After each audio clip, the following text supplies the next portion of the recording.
हजरत उमर फारूक रदी अल्लाह अन्हु ने दुनिया को ऐसे सिस्टम दिए जो आज तक पूरी दुनिया में राइज हैं। सने हिजरी का इजरा किया, जेल का तसव्वुर दिया, मौजिनों की तनख्वाहें मुकर्रर की, मस्जिदों में रोशनी का बंदोबस्त कराया, पुलिस का महकमा बनवाया, एक मुकम्मल अदालती निजाम की बुनियाद रखी, आपाशी का निजाम कायम किया, फौजी छावनियां बनवाई और फौज का बाकायदा महकमा कायम किया।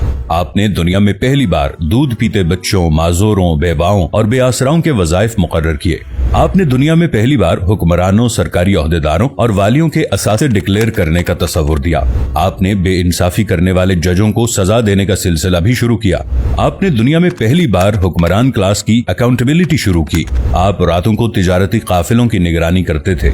आप फरमाया करते थे, जो हुक्मरान अदल करते हैं वो रातों को बेखौफ सोते हैं। आपका फरमान था कि कौम का सरदार कौम का सच्चा खादिम होता है। आपकी मोहर पर लिखा था, उमर, नसीहत के लिए मौत ही काफी है। आपके दस्तरखान पर कभी 2 सालन नहीं रखे गए। आप जमीन पर सर के नीचे ईंट रखकर सो जाते थे। आप सफर के दौरान जहां नींद आ जाती थी, किसी दरख्त पर चादर तान कर साया करते और सो जाते और रात को नंगी जमीन पर दराज हो जाते। आपके कुर्ते पर 14 पैबंद थे और इन पैबंदों में एक सुर्ख चमड़े का पैबंद भी था। आप मोटा खुरदरा कपड़ा पहनते। आपको नर्म और बारीक कपड़े से नफरत थी। आप किसी को जब सरकारी ओहदे पर फाइज करते तो उसके असासों का तखमीना लगवाकर अपने पास रख लेते और अगर किसी सरकारी ओहदे के दौरान उसके असासों में इजाफा हो जाता तो आप उसका एहतसाब करते। आप जब किसी को गवर्नर बनाते तो उसे नसीहत फरमाते, कभी तुर्की घोड़े पर न बैठना, बारीक कपड़े न पहनना, छना हुआ आटा न खाना, दरबान न रखना और किसी फरियादी पर दरवाजा बंद न करना। आप फरमाते थे, जालिम को मुआफ कर देना मजलूमों पर जुल्म है। आपका ये फिक्रा आज इंसानी हुकूक के चार्टर की हैसियत रखता है कि माएं बच्चों को आजाद पैदा करती हैं, हमने उन्हें कब से गुलाम बना लिया। फरमाया, मैं अक्सर सोचता हूँ और हैरान होता हूँ, उमर बदल कैसे गया। आप इस्लामी दुनिया के पहले खलीफा थे जिन्हें अमीरुल मोमिनीन का खिताब दिया गया। दुनिया के तमाम मज़ाहिब की कोई ना कोई खुसूसियत है। इस्लाम की सबसे बड़ी खुसूसियत अदल है और हजरत उमर फारूक रज़ी अल्लाहु अन्हु वो शख्सियत हैं जो इस खुसूसियत पर पूरा उतरते हैं। आपके अदल की वजह से अदल दुनिया में अदल फारूकी हो गया। आप शहादत के वक्त मकरूज थे, चुनाचे आपकी वसीयत के मुताबिक आपका वाहिद मकान बेचकर आपका कर्ज अदा कर दिया गया और आप दुनिया के वाहिद हुक्मरान थे जो फरमाया करते थे, मेरे दौर में अगर फुरात के किनारे कोई कुत्ता भी भूख से मर गया तो उसकी सजा उमर को भुगतना होगी।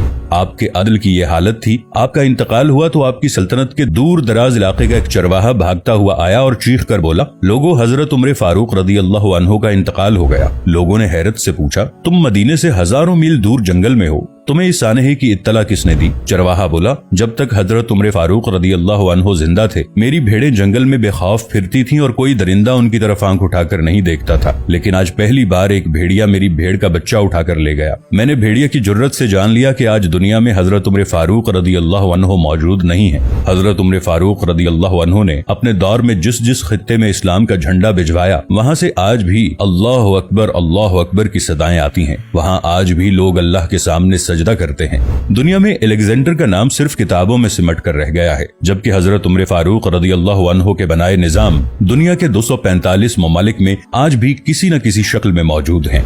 आज भी जब किसी डाक खाने से कोई खत निकलता है, पुलिस का कोई सिपाही वर्दी पहनता है, कोई फौजी जवान 6 माह बाद छुट्टी पर जाता है या फिर हुकूमत किसी बच्चे, माजूर, बेवा या बेआसरा शख्स को वजीफा देती है तो वो मुआशरा, वो सोसाइटी बेइख्तियार हजरत उमर फारूक रदी अल्लाह अन्हु को अजीम तस्लीम करती है। वो उन्हें तारीख का सबसे बड़ा सिकंदर मान लेती है, माँ सिवाय उन मुसलमानों के जो आज एहसासे कमतरी के शदीद एहसास में कलिमा तक पढ़ने से पहले दाएं बाएं देखते हैं। लाहौर के मुसलमानों ने एक बार अंग्रेज सरकार को धमकी दी थी कि अगर हम घरों से निकल पड़े तो तुम्हें चंगेज खान याद आ जाएगा। इस पर जवाहरलाल नेहरू ने मुस्कुराकर कहा था, अफसोस आज चंगेज खान की धमकी देने वाले मुसलमान ये भूल गए उनकी तारीख में एक उमर फारूक भी था जिनके बारे में मुस्तशरिकीन भी एतराफ करते हैं कि